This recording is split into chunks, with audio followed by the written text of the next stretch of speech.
అందరూ ఎలా ఉన్నారు? బాగున్నారా? మీరందరూ బాగుండాలని మనస్ఫూర్తిగా కోరుకుంటున్నాను. చేపల పులుసు చేస్తున్నాను చూడండి. శనక్కాయ నూనె, ఆవాలు, జీలకర్ర వేగిపోయింది. ఒక పెద్ద ఎర్రగడ్డ వేగే లోపల మనం అల్లం తెల్లగడ్డ వేసి మిక్సీకి వేసుకుంటాం. వేగడానికి టైం పడుతుందండి, కొంచెం ఆయిల్ ఎక్కువగానే పడుతుంది కదా. నేనైతే ఈ ఆయిల్ వాడుతున్నాను.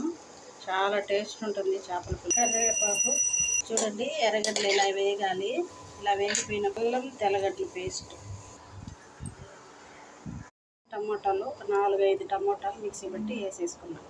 ఇదైతే బాగా ఉడకనియాలండి, ఆయిల్ పైకి వచ్చేంత వరకు. ఏందక్క దీనిపైనే చేస్తున్నారు మీరు, గ్యాస్ స్టవ్ లేదా అనుకోవద్దండి.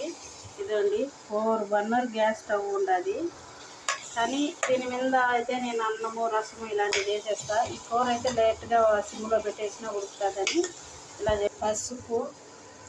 ఇదండి ఈ మసాలా పౌడర్ అయితే నేను వేసిన.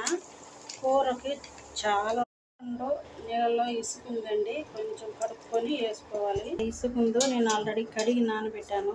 చూడండి సౌండ్ వస్తుంది, సౌండ్ వస్తుంది చూడండి, రాళ్ళు ఎలా ఉన్నాయో. అన్నీ పోసామండి. ఉప్పండి, పులుసు బాగా మరగనిద్దాం. పులుసు బాగా మరిగిపోయిందండి. ఇది ఒక బామ్మ చేపలు కొన్ని కానీ ఒక బామ్మ ఉండదు, బాగా నీట్గా క్లీన్ చేసి ఇచ్చింది మనకి. ఎక్కడ కూడా సూపర్ అంటే సూపర్ టేస్ట్ ఉంటాయి. ఇప్పుడు కలబెడితే ఏం కాదండి, మళ్ళగాడ కొంచెం లైట్ కలబెట్టుకుంటే ఇది తిరిగే చేప కాదు, బాగుంటుంది. ఇప్పుడు 5 నిమిషాలు అలాగే వదిలేదు. 5 నిమిషాలు అయిపోయిందండి, ఆయిల్ పైకి వస్తుంది కదా. ఇదండి కడిగి కట్ చేసి పెట్టుకున్న బెండకాయ,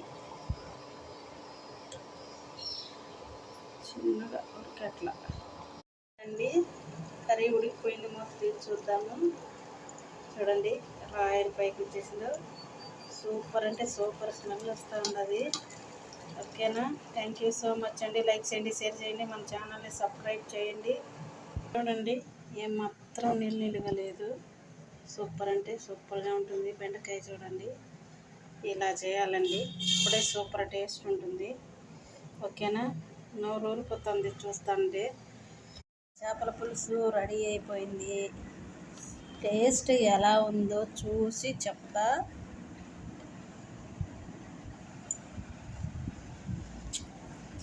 అబ్బా, బెండకాయ చూడండి ఎలా ఉడికిపోయిందా,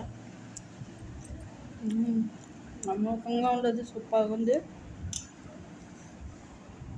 చేసుకుంది నాకు కామెంట్లో చెప్పండి, లైక్ చేయండి, షేర్ చేయండి, మన ఛానల్ని సబ్స్క్రైబ్ చేసుకోండి.